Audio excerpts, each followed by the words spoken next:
خدمت خانواده عزیزانی که جانشون رو توی این جریان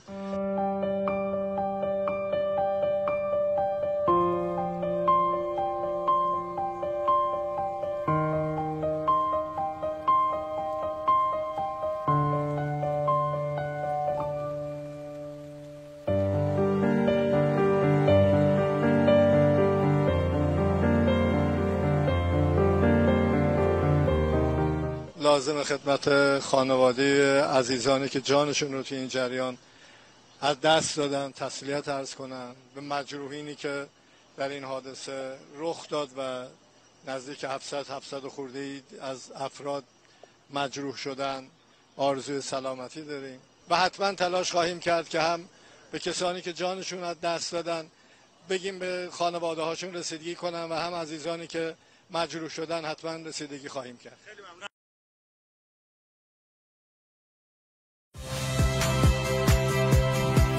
Saya Cynthia Rompas.